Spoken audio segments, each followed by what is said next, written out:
Good evening, everybody. Welcome to Chicago Council for Global Affairs and Global Affairs.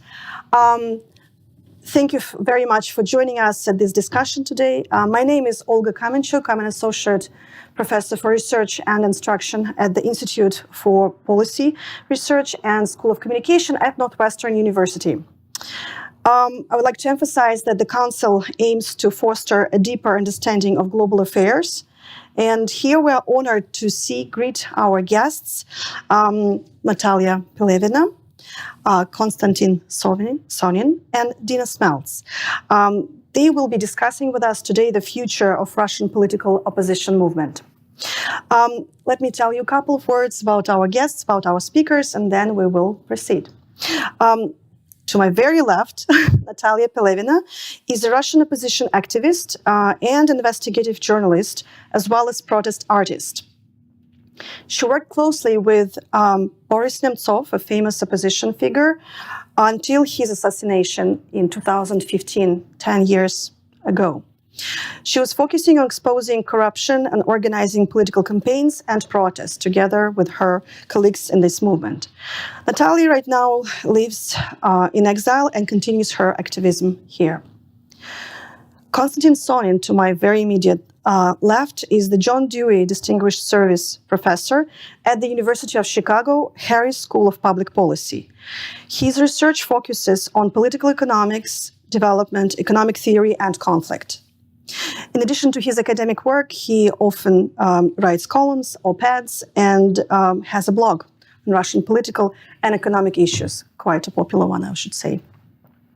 And last but not least, Dina Smeltz is the Vice President of Public Opinion and Foreign Policy here at the Chicago Council.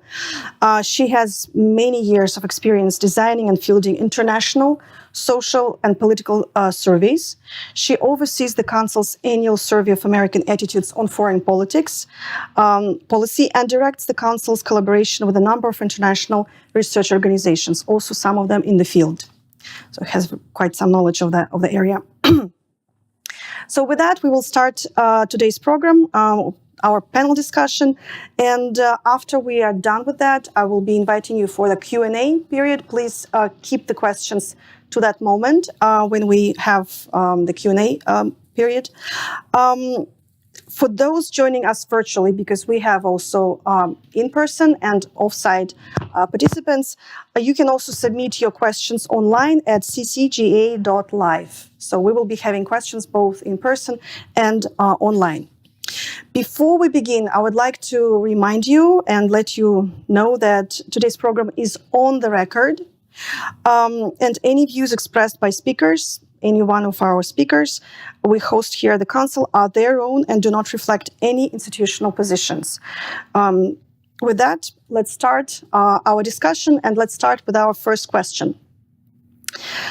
The Chicago Council is famous for its extensive studies and research of opinion polls in Russia as well, in partnership with the renowned institution Levada Center, Russian institution. So my first question is to Dina. Can you please walk us through some of the studies that you have conducted and the results of some of this polling? I know that you have published recently one more wave of very new polls, so maybe you can share some of that and maybe something else. And if you can reveal Russians' political attitudes, how might have been they changing over time and especially lately? Okay, sure. I'd be happy to. Thank you, Olga. And thanks to all three of you for joining us here at the Council. It's great to have this discussion together. Yes, as Olga said, we've been conducting joint surveys with the Levada Center since 2016. Polling in Russia has understandably received some questions whether Russians feel comfortable and safe answering in the current environment.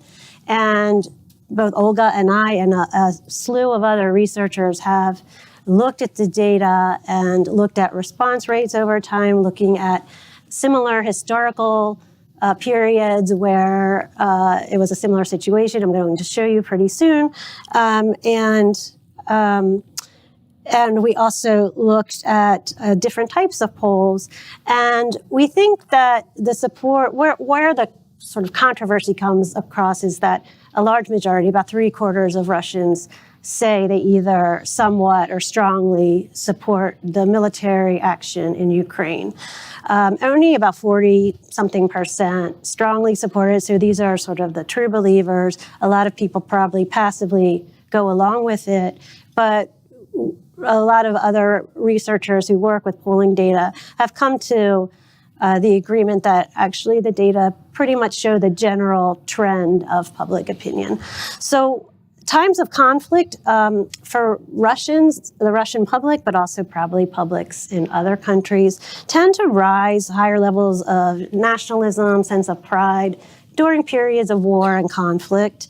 And this is one of those moments as well. So when we look at this question, which is a common indicator of how things are going in a country, do you think things are going in the right direction or down the wrong path? You see that 7 in 10 Russians say they're going in the right direction now. This poll was conducted in February, by the way, earlier this month. And January 23rd to 29th. So very recent polling. And you can see only 17% say it's going in the wrong direction. But if you look over time, where these spikes have happened is usually when there was something else going on, like the peace enforcement campaign in Georgia, and then in Crimea in 2014, and now with the war in Ukraine. So these are times when the public is mobilized. They're also getting a lot of images and propaganda from the sources that the government controls. So people in Russia are feeling like their country has some importance in the world again. Just to show you really quickly, I'm not going to spend a lot of time on these slides. You can ask questions if you like later in the question and answer section, but also Putin's ratings have always been pretty high, but they're especially high now. And again, this maps onto those times of when there were conflicts, those three issues that I mentioned previously. And then this was really striking that Russians feel very proud of their country now. We also asked a question about whether Russia is respected more now than 10 years ago. Is it the same or is it less? 49% say that Russia is respected now in the world more than it was, which is the second highest since we've been polling on this question. And it goes back to the fact that many Russians before in surveys for many decades felt their country wasn't getting the respect it deserved. And now they feel through the foreign policy that Putin has been executing that they're finally returning to great power status and they're taken seriously on the world stage. And I can imagine over the past day has only helped cement that sort of feeling. So Russians, like a lot of other people around the world, their top concern is actually inflation and rising prices. But even though this is the case, this is the first time ever since we've conducted surveys that show that Russians right now, 55%, that black line, feel that it's more important for their country to be a great power that is respected and feared than it is to improve living standards. The other time that it was closely divided was in 2014-15 around Crimea. But this is the first time that a majority say that, and I think it goes to show that Russians see their country on a war footing, and that even if they didn't think it was a good idea at the beginning to invade Ukraine, as long as we're in it, we might as well win it, basically, is I think what's going on. Like, we can't just hope that our troops are doing all this and we're making these sacrifices for nothing. We want to make sure that we come to a victory so that we have something to show for it. So I think that's part of the mindset as well. And I think it's really underscoring this idea that a return to great power status is so important for the national psyche, especially after the 90s. So now I'm just going to quickly go over these numbers. So as you probably know, in Russia, if you are allowed to run for an office. If your party's allowed to register, it is accepted by the regime. This question was asked, so what it's showing is those who said they have a definite preference for a party, and 59% say United Russia, which is Putin's party. If you ask of everybody, even those who don't have a preference, it's at about 40%. And then the parties below it, they get a scattering of support, but all those parties are pretty compliant and would never challenge the power structures of the Kremlin anyway. So it's just to show that support for the party is not as high as Putin, but yet it still controls the power structures. And then I know that Natalia and Konstantin are going to talk a lot more about opposition figures, but the parties over here and their leaders are what's sometimes referred to as systemic opposition, meaning it works within the system of the Kremlin. And all these are people were asked, just name a couple prominent Russian opposition figures. And this just looks at those people who said the country's going down the wrong path, because even though that's a minority, those are pretty likely to be the people who would be more positive and sympathetic toward opposition leaders.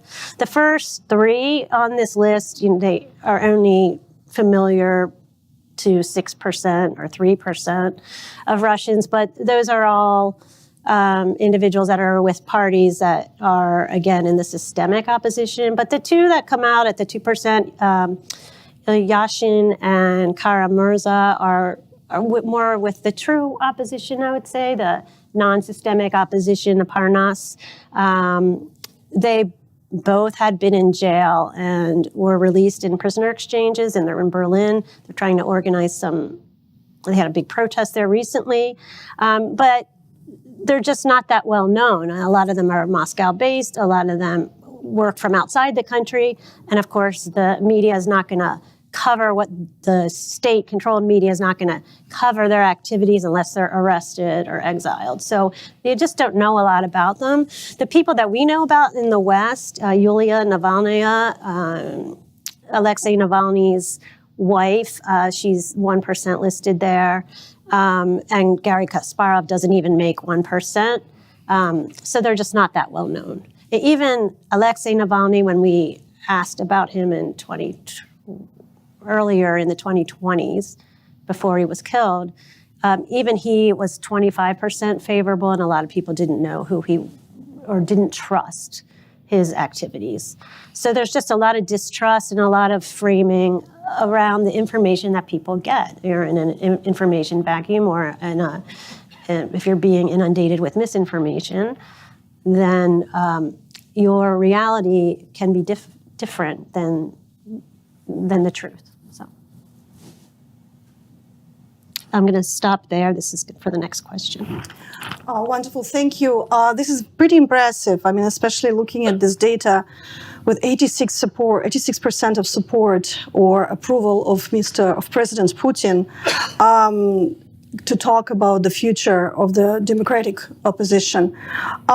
Nevertheless, I also want to remind about another sad anniversary. It's not only 10 years since the death of Boris Nemtsov, it's also a year since the death of Aleksei Navalny, February 16th. Seems that a lot of Russian opposition figures have quite sad fate. Many are exiled, some are assassinated. Can you, Konstantin, say a couple of words on who and what is Russian opposition right now, and how would you evaluate its ability to organize and influence Russian politics currently? Okay, I think that the death of Aleksei Navalny a year ago, he was killed in jail on Putin's orders. This was a really tragic event because he was basically the only national figure, perhaps more popular than Putin, for what we know about his popularity, and that's why Putin feared him. Since that time, now all significant opposition leaders, they're now in the West. They were exchanged in the summer exchange, and it does not seem that any of them has a kind of a lot of popular traction. So of course they do their YouTube shows, and they actually command like millions of views. Both the former Navalny team and Alexei and Ilya Yashin and Lyubov Sobol. So there are hundreds of thousands of people in Russia who watch them and listen to them, but we cannot say that they play a significant role in Russian political life. Thank you. I want to come back to what Dina was saying about the role of the war in Ukraine on the Russian opposition movement, and I have a question to Natalia. As we have seen since the start of the invasion in 2022, there were massive protest movement in the country, in Russia, in hundreds of the cities throughout the whole country, not only Moscow and St. Petersburg, around the whole country. And only even during the first weeks of the invasion until March, middle of March of 2022, they say that about 15,000 people were arrested and some were tortured after the arrest. Nevertheless, over time, this kind of protests seem to have gone down for various probably reasons that maybe you can address. There was also a huge wave of exile and many people left the country. But nevertheless, we also at the same time have to realize that many Ukrainians are skeptical about the Russian opposition opinions about the war in Ukraine, because so far it seems to be very different. There are different opinions among Russian opposition figures. But from your perspective, can opposition movement address these concerns while maintaining credibility with domestic audiences that seems to be largely supporting that war? How they can do that? Well, first of all, I was in Russia when the war started. I was one of those who went out with the Ukrainian flag. I stood by Kremlin. I was arrested. I was released. And I was waiting for many, many millions of Russians to go to the streets. I'll be honest. I was maybe naive and stupid or whatever, but I expected that to happen. When it didn't, it became clear that, that's it. It's done. Putin won this one. The movement. You're right. Thousands, tens of thousands. We don't know exactly how many, but people did go to the streets. But it definitely wasn't enough to actually change things around, right? To make Putin change his mind, sadly. And then even that sort of wave of protest subsided. So now we're in a situation where nothing can be done in terms of opposition to the war without going to jail in Russia. We understand that. And the only voices that are against the war, Russian opposition voices, of course, we hear them from exile, from people who are in exile. In terms of the attitude, I think pretty much everyone in the opposition is against the war. It's not so much I don't think there's anyone who's pro-war in the Russian opposition. I'm yet to meet someone like that. But in terms of the form of support for Ukraine, I mean, yes, there is a whole spectrum of how my colleagues in the opposition are approaching that. There are those who are directly raising funds for drones. And there are those who are basically think that, either they can provide humanitarian aid or chip in for humanitarian aid, or they largely just use their YouTube channels, which Konstantin already mentioned, which does have a significant audience in Russia, to basically voice that protest against the war or the truth about the war, which we know is in Russia is very much distorted. So that's also important. That's the YouTube platform that it can at least address those issues and provide the truth to the Russians who are inclined to listen to, whether it's Maxim Katz or Lyubov Sobol or any of those other opposition figures. That's important. So I really don't think anyone is pro-war, but yes, those who are planning to go back to Russia and run in elections, they are less inclined to raise funds for the drones. They think that will backfire when they're back in Russia running for, Duma in parliamentary elections. So they're voicing their protest, but they are not helping in that respect. So I think that's where the division is, the main sort of difference between those who are planning their future political careers in Russia and those who are not planning political careers in Russia. I would say that's the main difference. So I have a question, kind of continuing that conversation with regards to alignment of opposition movement views towards the politics and the mainstream audience opinion. Maybe Dina can talk a little more about that. Sure. So the unifying themes of the opposition, because it's not necessarily a united front, even though groups work together. But the uniting themes are to change the regime, the current regime, to have some multi-party competition. And I would say to combat corruption is also another big one. So for the first theme, changing the regime, as you saw, the public doesn't feel comfortable saying that, or they don't see an alternative is probably more like it. But I do want to pull up the slides again, because on some of the other issues of multi-party competition and combating corruption, there is certainly some support for it among the public. So a lot of these questions haven't been asked in the last couple of years about democracy or the importance of parties contesting, or even the importance of opposition or having some form of democracy, which is telling because it's been society, I guess, has been overcome with a lot of other things right now. But this was asked in 2020, and you see that the majority of Russians overall, the black bar, said that it's more important to be able to change people in power, have new politicians. And then the other, about 40, so it's like a 5-4 margin. The others say, no, it's important to have stability in a small circle of politicians, because that way they can it'll have a more consistent impact on people's daily lives.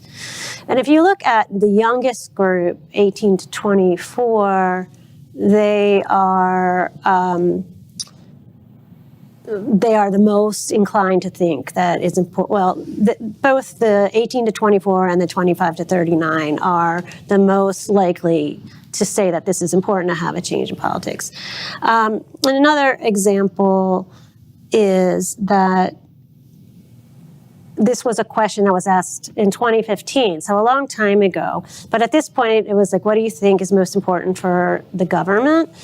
And the items that come out pretty strongly are, again, about competition for power and combating corruption and ensuring free and fair elections. So 51% are all about corruption, right? So that's very important to Russians. And then there's some funding things below that. And then ensuring free and fair elections, allowing opposition parties and candidates, that's 40%. And again, they were allowed to answer more than one thing, but that was important. And then an independent judiciary is a little bit less important, and censorship of the media a little bit less important. But again, this was February 2015, so a very activated public about Crimea, but still there is support for curbing corruption, especially among politicians and the ruling class, and having elections in a pluralistic way. Thank you. I want to remind everybody in the audience that when we talk about public opinion, about politics, for instance, we always deal with how a usual person gets the news, gets the information, processes the news about these things. Most of us are not political scientists. Most of the audience judge whatever is happening around them by what they see, the picture they are shown. And that's why media probably plays a significant role there. Throughout the past decades, we have seen quite some crackdown on independent media in Russia, beginning from early 2000s and the TV channels at that time, moving forward. We have seen more of such. And especially the crackdown increased in 2022, when there were more laws and more restrictive laws adopted, censoring mostly internet and social media, which were seen now as the new threat to the regime. Besides blocking and limiting access to social media and some foreign media from CNN to BBC, BBC Russian, the versions, right, and such, and also some local Russian media, which was forced to exile. we have seen that the access to some of this media was significantly limited, although Russians learned to use VPNs and circumvention tools. My question, though, what kind of avenues, Konstantin, from your perspective, are left for the opposition to reach the minds of the audiences, given such media situation in the country? I think the main problem for the Russian opposition is not like technical. It's not the lines of communication. It's basically the inability to find, common topic, common grounds. This was the genius of Aleksei Navalny, that he was able to talk both to imperial people and anti-war people. He was anti-war and sort of for great Russia. He was against the war in Ukraine, but he was simultaneously appealing to people in the army and in the police. That was his thing. But he was perhaps a totally unique figure, which is born once in a couple of decades. And so probably his role in anti-corruption, right, topics. The thing is that he was able to talk about corruption in a way that was credible. When he was making a movie about corruption, there would be 100 million viewers looking at this. This is like a far more concrete sign of attention than any kind of answers to survey polls. But it doesn't seem that anyone could repeat this. So I think it's more about credibility of speaking on issues rather than technical lines of communication. I think one of the interesting points here is that when we talk about opposition, there's not only democratic opposition in the country, there could be potential for nationalist or right-wing opposition in the country, which you should remember, especially given the war and the growing strength of this kind of groups of people. Indeed, the anti-corruption investigations and in general anti-corruption actions were drawing lots of attention and interest among the very wide groups of population in Russia. But the other thing which interests me is the local movements and the opposition movements on the local level in Russia. Natalia, what do you have to say on that? Is there any potential for kind of grassroots or local opposition figures coming and being more accessible, more relatable to the audiences which live around this huge country? Well, I'm a member of Parnas oppositional party, which was co-founded by Boris Nemtsov and some of the other opposition figures. And we still have a network of activists throughout Russia. And I'm in touch with them on a regular basis. I actually make sure we communicate, do a Zoom at least once a week. And so I get a lot of information from them on what's going on the ground, what's happening. And that's very, very important, I think, for us to know what's happening actually there in Russia, from the people who are still there.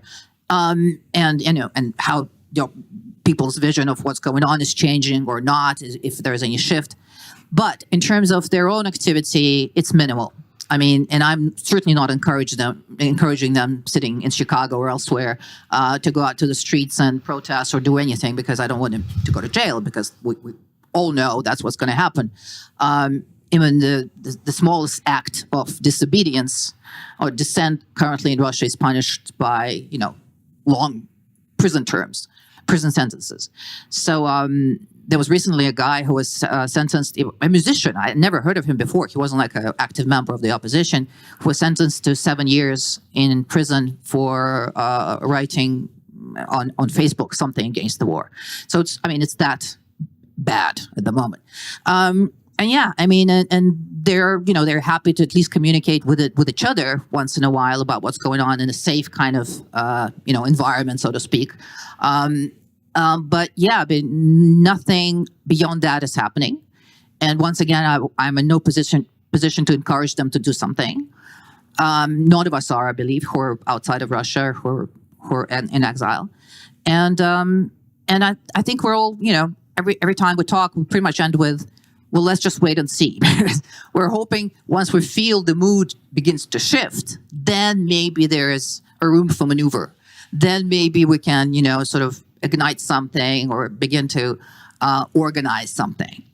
But prior to that, when it feels like everyone is too scared to do anything, it's kind of just silence, unfortunately. I also always remind my colleagues and people that protesting in Moscow is not the same as protesting in Chicago or in Paris or in Berlin, somewhere else. There will be serious consequences, and not only in terms of, losing a job and such, but also to your health could be some serious consequences. We have had Northwestern a speaker, a researcher from Russia, who is not only a researcher, but also an activist. During the anti-war protests he participated, he was jailed, beaten up. And so this is real things. You won't be just standing there with your poster and protesting. It can end bad. So this is dangerous for the people there. But yet, let's talk about the future in a sense of the future that can be brought by the youth. What young Russians, think about the potential for their democracy in Russia, how their opinions might be different? So for a long time, scholars thought the youth were the answer, and we're going to change the political dynamic in the country. And it makes sense that you would think younger people would be more opposition-minded. But a couple of things have happened. So first of all, the youth is a very small proportion of the overall Russian population. And secondly, they're very apathetic, maybe just in this moment, but only 30% of Russians 18 to 35 say that they have voted in the past 2 years. Now, that could be because they think the voting isn't fair, so why should we even do that? But it's an indication of political engagement. There's also been a huge indoctrination program in the schools for many years now. We definitely see it in the polling, because a couple of years ago, the younger people were not as positive about the future track of the country, and they were not as positive toward Putin. But now it's at a smaller level, but it's still majorities. And really, across every demographic group, a majority say they support that, they approve of Putin's performance. But so this indoctrination program has definitely had some impact. They did say, and we did a youth survey a year ago with Levada, and 48% of the young Russians said democracy is the most preferable form of government, and 25% said sometimes an authoritarian system can be okay, and another 25% said this isn't an issue for people like me. We're powerless in this. But so there is some bent toward democracy, but it's not like Western style democracy. They have their own views of something that would be appropriate for Russia. That comes across in many polls. So I think right now, maybe because of the propagandistic atmosphere in Russia right now, and it would be going against groupthink, and because of this indoctrination, and it's in a war crisis, maybe after this passes, perhaps the youth will go back to more what their normal opinions were. But right now, they're pretty activated and kind of go along with the rest of the society. I see. Natalia, you have been very closely involved in the opposition movement jointly together with Boris Nemtsov. How would you compare the earlier generation of the opposition movement with what we see or might see now, whether those are youth or in general audiences there? I think, honestly, Boris Nemtsov and Aleksei Navalny had a lot of similarities, but there was couple of decades between them in terms of age difference. And I think, yes, Alexei was able to tap into, the psyche of the Russian people a lot better than anyone, including Boris. As much as I loved Boris, and he had a lot of charisma as well. He actually had a PhD in physics. It's not that easy to connect to people. That's probably true. Yes, that's true. But I remember a scene, actually, at our Parnas office when we had a get-together organizing one of the rallies. I saw Aleksei teaching Boris to promote posts on Facebook. He was literally like pushing buttons with him. It's like, no, that's not how you do it. That's not how you do it. That was a big difference as well. You know, he was Aleksei, as a young man compared to Boris, he was very tuned into how to use social media, how to promote, your message, really, to get it out there. And Boris did not know that. So that was definitely a big difference. I remember as participating in some of the protests, the famous movement on the Bolotnaya Square. I remember how firing up Boris Nemtsov was. I remember still, years past, some of the things he was saying at that time. He was a very powerful and motivating figure of the Russian opposition. Same as Navalny, but a person from maybe different mindset, that way that he was able to use new digital, ways of communication. And although, who knows, if Nemtsov was still with us. Now, it looks like things have changed so significantly. I have a question to both of you, both Natalia and Konstantin, about the kind of a bigger picture for the future. Given that what we have seen, the conditions that we have seen, what has to change and how it has to change in Russia for the democracy movement to have future, to emerge? Okay, so should I talk about my friendship with Boris? And Aleksei, Boris was very smart before he turned to politics. He actually published papers in theoretical physics. So, but Aleksei had like a natural talent when he was speaking to different people. He was like, I don't know, like Bill Clinton in American terms. So when he was speaking like in a Swedish embassy or US embassy, he was like a statesman. Then he talked to policemen staying on the street, and they were like talking to a person like them. Then he spoke to students, and students felt that this is just a part of this group.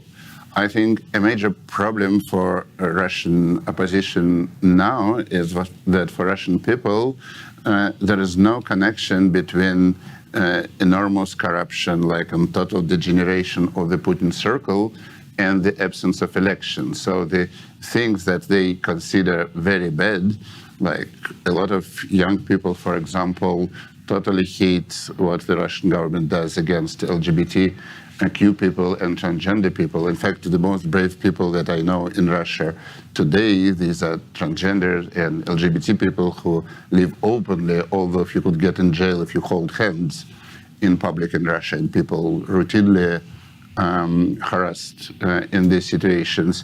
So I think the disconnect, a lot of people are extremely unhappy, but they do not see a connection between bad things happening and the absence of democratic institutions. So people do not that care about democratic institutions, and I think this will haunt Russia even when Putin regime falls.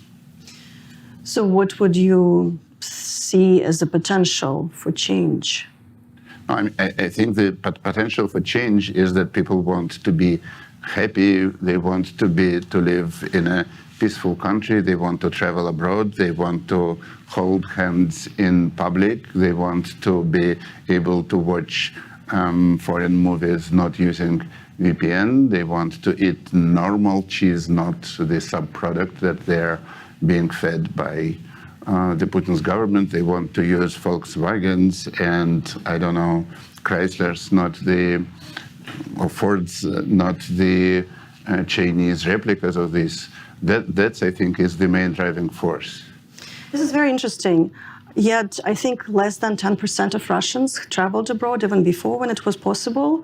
And I don't know how many of them would drive Chrysler and eat expensive cheese. So that's... Half of the cars sold in Russia were foreign brands. They were Volkswagen, Kias, Nissans, Fords, produced in Russia before But how the war. many people drove these cars? half of all the people that drove 50% of cars. population drove cars, you think? No, I don't know 50, but Russia is a normal country in this respect. We have bad roads, but normal.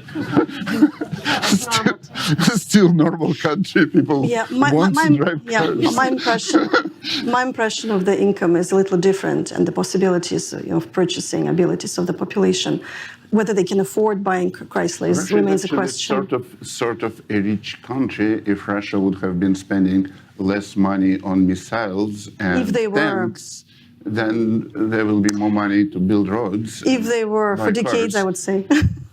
But what's your opinion? What conditions should change to have the future for the democratic movement in Russia? Well, first I want to say that I think our motivation was right as the opposition, but we did make a lot of mistakes.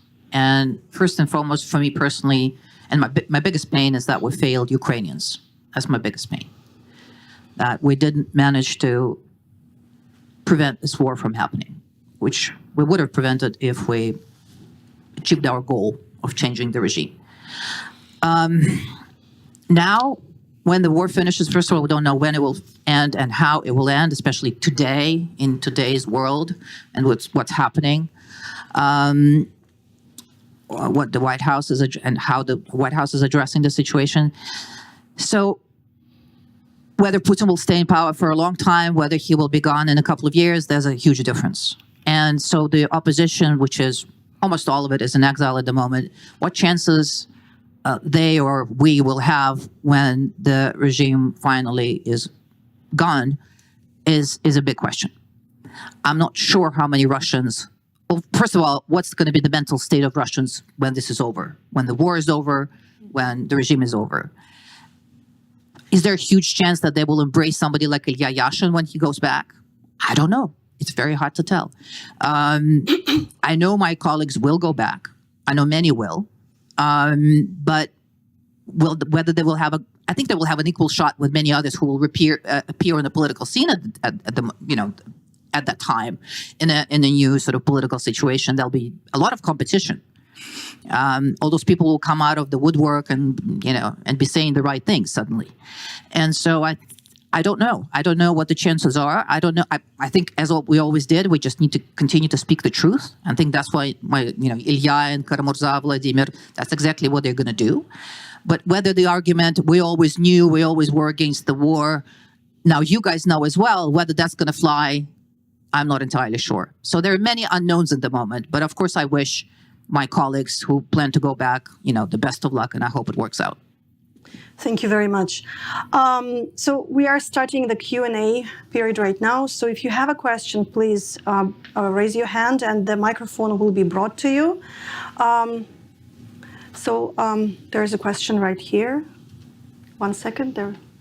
Somebody will come up to you. 1 moment, it's coming. Thank you. Very informative panel. I appreciate the charts and the color that adds to the charts and both on the ground Russian activists. I have 2 questions, actually, very quick questions. Number 1, I hear that Putin is not the most right-wing or nationalist. There are people who are even on the other side. So can you comment on that? It's true or false, and what do you think about it? Number 2, I remember 2016 presidential campaign in China, in the United States, between Hillary Clinton and Donald Trump. One of the debates is one question the moderator asked. If each one of you have to say one thing nice about the other, what would that be? So my question to you, both Russian activists, Boris, Natalia, if you had to say one thing good about or positive about Vladimir Putin, what would that be? Okay, so you want me to say that Hitler built good roads across Germany? Yeah, that's true. Yeah, that's okay, I do not think that there is any kind of serious more nationalist opposition than Putin. I think Putin and his close circle, this is the most extreme what is there. So these are the most pro-war, the most anti-Ukrainian, the most hard nationalistic people. I think that in the Russian army, a lot of generals there sort of they're indifferent. They do not feel hatred towards Ukraine. I think they just not thinking, like they're not used to think about the issues why we're going to war. So I think Putin is the most extreme part of the Russian government. What's your impression, Natalia? Well, I think he's as far right as it gets at this point. But in terms of having any good things to say, no, I certainly don't. But the only good thing I think will come out of his regime is that the Russians will finally reach that never again. Maybe not immediately, which I talked about earlier. It won't happen overnight. There'll be a lot of pain. It will be a very traumatic time post-Putin's regime. But eventually, the result will be never again. Finally, and for good, the page will be turned. And that's one good thing that Putin has done. But of course, Putin did a lot of good things. He's conservative macroeconomically. He kept the state debt down. He supported building museums to the people who died in Stalin repressions. He supported Jewish center in Moscow. He supported a lot of cultural initiatives. But what does it matter now? It's all like flushed down the toilet by the criminal war that he started, by the hundreds of thousands of people that are killed as a result of this war. It can be all full fade in comparison, right? There's another question there. Gentleman in the black sweater, I think, yeah. And then maybe the lady. Hello. I think it's on. Yes, okay. Yeah, I have a question about, like Russian opposition cooperation with Ukraine, because it seems like the Ukrainian government, Ukrainian armed forces have been the most effective in stopping Putin recently. So I'm wondering, in your opinion, what should the level of cooperation be with Ukraine amongst the Russian opposition? Okay, first, I totally agree. The Ukrainian armed forces, the Ukrainian people, these are people who are actually fighting Putin. So if members of Russian opposition, a lot of people think that Ukrainian army fights on behalf of everyone. They defend Ukraine, but they also defend Russians against Putin. Then there are different attitudes. There are Russian politicians who go to Ukraine, who collect money, who not only politicians, but ordinary people as well. I mean, I taught in Ukraine last year. This year we'll go there for 2 months to teach, because this is my way to help. I'm just a professor. I cannot shoot, but I could send money and I could teach there. So a lot of people try to help. Then Russian opposition leaders, they try to be leaders of the Russian opposition. So they try to be both anti-war and get connected to the Russian people. And Navalny was a genius. Other members of the Russian oppositions are not geniuses, but they're trying to stop the war by connecting to Russian people and saying that I'm for Ukraine victory on the battlefield. They feel like this, but this is not the best way to connect to potential anti-war Russian people. Yeah, so the lady with the, yes, thank you. Thank you for standing up, so we won't miss you. Thank you for giving me an opportunity. So there is another grim anniversary that is about to be commemorated. That's the 3rd anniversary of invasion of Putin. And then looks like Russia, because 90% of Russians actually approve his doing. So invasion of Russia into Ukraine, a full scale. Also, with the current news, yesterday's news, especially when newly elected president kind of called Ukrainian people responsible for this war or starting the war, called the Ukrainian elected president actually a dictator. And the trends in Ukraine, everyone is appalled by this, and they're saying we were not allowed to be ruled then, and we're not going to be ruled today. My question to you is, why do you think, what are the key differences in the national identities of Russians and Ukrainians, that ones are fighting and dying for their freedom, and the others are afraid to leave their house, to stand up to the dictator because they might lose a job? Is it geopolitical? Is it historical? We all know that Putin invaded under pretenses that we're all the same nation. Thank you. If you allow, I will add to your question a question we have from the audience online, which kind of goes in line with what you say. While protesting has serious consequences, do you think that most people in Russia avoid being politically involved because of fear or genuine support for the government actions, especially in Ukraine? Okay, I do not believe in the 90% support. I do not believe in the 50% support of Putin and war. I think that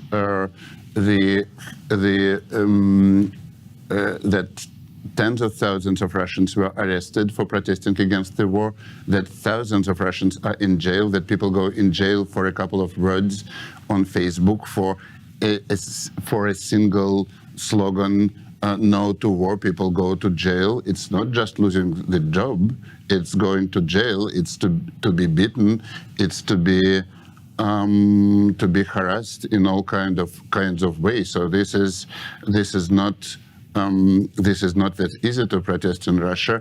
There are 700,000 Russian soldiers on Ukrainian soil right now, but there are 2 million policemen and internal forces and secret services agents watching Russian people protesting against the war. So this is a huge force. And I think generally people underestimate how much fear matters. So they think that this propaganda that works. But I remember the fall of the Soviet Union, which also had a huge amount of propaganda, far more information control than Putin has today. And then somehow when their bastions were taken, then somehow propaganda stopped working. So the same thing about like Lukashenko in Belarus. I'm pretty sure that if his thugs are arrested, then his propaganda will stop working momentarily. It's fear that forces people to say that they support war. It's not something that they feel or listening or see on television. I wonder, though, how much it is blockings and all kinds of media regulation. There's also such thing as motivated reasoning. People choose what the information to expose themselves to. And even though VPNs are available, you can do that. Many people choose not to do that. Natalia, do you have something to add to that as well? What's your opinion? How much is it fear and how much is it not really fear? Well, I think I agree with Konstantin on a certain level that polls are maybe hard to read, to believe at this point when there is a full-blown dictatorship and there's a war going on. However, there is such a thing as conformist bias, that's also called, I guess, when people are kind of only looking for information to reconfirm what they already think and believe. I've seen a very scary trend as well, that some of the people who I know who are still in Russia, they weren't like active politically, but nevertheless, they're still there. They were against the war initially, and then it started shifting into the, well, maybe it's not all that simple, and now that this is not my friends, but I have friends of friends who are like, well, I was against the war initially, but now that we're in the middle of it, we might as well win. You know, what's that about, kind of thing. And at the end of the day, for me personally, as much as I understand that fear is obviously a very natural, human feeling, emotion, nevertheless, if even the majority of Russians are somewhere deep in their hearts against this war and they're not doing anything about it, then they're also the pillars of the regime that Putin has built and is standing on, and they are, by definition, are also supporting the war with their silence. It is the silent support that is allowing Putin to go on. And it's at the end of the day, and we were talking about Aleksei a lot, and I completely agree. He's an absolute genius, political genius, and a hero.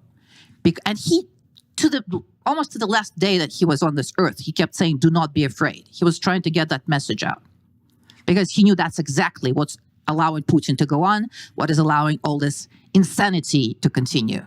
it is that human fear. As understandable as emotion of fear is, unfortunately, that's what Putin and people like Putin use.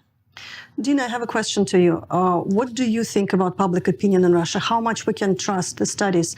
There is numerous research in other authoritarian regimes, not only in Russia, conducted in other authoritarian countries, which demonstrate that actually we can trust people. Yeah, I think it's okay. We can disagree. Like I said at the very beginning, a lot of people question these this support, and I was appalled when I saw the numbers at first too. But it doesn't mean that people are gung-ho about this war, but there is a segment that is very nationalistic and very hardline. And there is a section that's pretty apathetic, but we might as well go along with what the regime wants because we have to trust the government. There's a lot of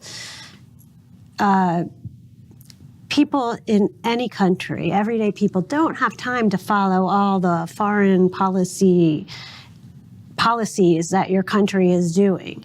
And so they generally outsource their understanding to political elites or media elites that they trust. Now, when your elites are, or when your media is not free and fair and open to everybody, you're going to follow what you see, but also maybe what you want to see. So I don't think it's that different than, it's very different because this is a war and there's lives at stake. But I feel like what's happening in this country with misinformation and that some people think January 6th offenders were patriots, a big chunk, and some people think the election in 2020 was stolen when the clear evidence is that it was not.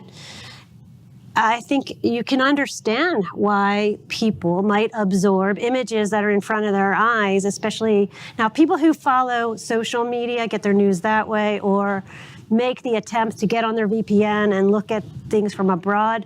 They're less supportive of the war, but still, again, majorities do support it. But they have more of an understanding of what the real story is.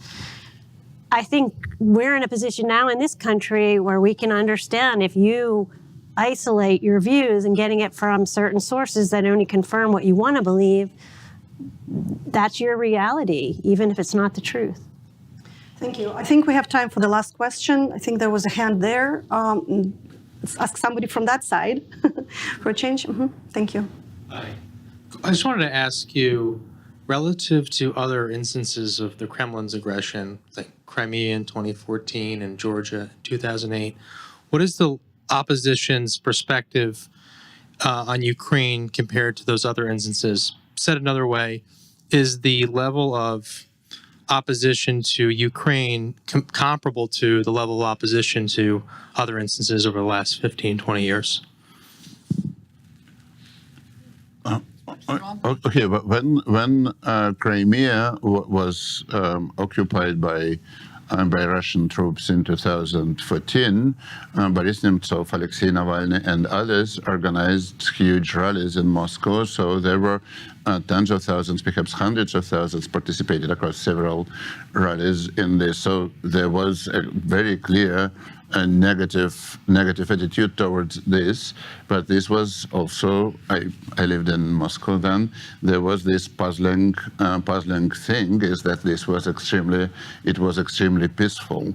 So I think that the strength of the opposition to the invasion in 2022 was that it was so blatant a war, right? There were tanks pouring through the border. There were missiles hitting Kiev and Kharkiv and Dnipro. So that was it's just the scale of the event caused the opposition and a huge wave of immigration. More people left Russia in a year after the war started than during the 90s when there was a huge economic crisis. So in terms of immigration, it was like the civil war 100 years ago.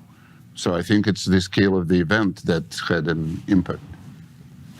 Yes, I agree. Well, the war in Georgia, 5-day war, did go pretty much unnoticed, but there was no opposition as such at the time. I mean, there was some, but it wasn't really formed yet at all. Even Aleksei Navalny wasn't really well known at that point yet. Absolutely right. What Konstantin mentioned, I was in that first line of that demonstration, the rally that we had when Crimea was annexed. And then we had more rallies after that. I was in Moscow during all those years. We had more rallies when it was clear that there's a proxy war going on in eastern Ukraine. So we did protest. We did clash with the so-called Crimean consensus when a lot of Russians, there were even some people in the opposition, not in the leadership, but like people who did go to our initial first rallies in the 2012, who were actually in favor of Crimea coming back home, kind of, as Putin called it. So that was a bit of a difficult situation, which is why a month before Boris was killed, we were organizing, all of us. Aleksei was part of it, us, our party Parnas, and many others, organizing a big rally to focus on the economic things, that bad situation that was unfolding back at that time, to shift focus from Crimea, because we knew we were losing touch with even the Russian people who were initially supporting us because of the Crimean situation. So that rally that we were planning was supposed to be called Spring. It was supposed to take place on the 1st of March, and it ended up being a rally in remembrance of Boris Nemtsov, because he was killed 3 days before we were to hold it. To have it. So yeah, and now I think we're very much, all of us, actively against the war. But going back to what we can do today, not very much, unfortunately. Most of us are, practically all of us are in exile, not in Russia. And even if we were in Russia, we will be walking free for about a few hours before we're locked up. And what's, how will that be effective? Even Alexei's imprisonment, even his death, did not shift a lot in Russia, unfortunately. Even though we saw those incredibly brave people who went to his funeral, not hundreds, but tens of thousands, and that's extremely brave in the current situation. But even that, none of that is enough to. And there were, by the way, as I was standing outside this church where the memorial service was taking place, and they were, chanting "No to War." Not just Aleksei Navalny. It was clearly anti-war movement as well. And then they probably, the FSB probably has a file on everyone at this point, everyone who attended that, and the war continues, and Putin is still in power. So unfortunately, we are in this place. Hopefully not for too long. But we are where we're at today. I would like to thank our participants and the Chicago Council for organizing this very important and interesting event, especially given what is happening and unfolding in the past really days or weeks. In regards to Russia, it seems that the Russian opposition movement has gone through a long road, which was unfortunately often paired with exile, assassinations, jail times, and still there are some people who are still jailed, who are still there behind the bars. Looks like there is some disconnect between the public opinion and the messages of the opposition, although probably not on all the topics, especially one reason why anti-corruption rhetoric was so popular among all the audiences. And as you rightly, Konstantin, noted that there were 100 million people who watched the videos, so there were questions. But with the limited access to the media, even with the VPNs, there's still so much that can be done once you don't have access to the information. It seems to remain to be seen what is the future for the Russian democratic opposition in Russia, especially in the post-Putin era. He's not forever, we all understand. But what worries me is the potential rise from the right and the nationalist movements. I would like to thank our audience as well for your active participation and your questions online and offline. We couldn't ask all the questions, of course, but I hope, after this event wraps up, we can chat and talk with you afterwards. And I'm looking forward to future events at the Chicago Council. Thank you.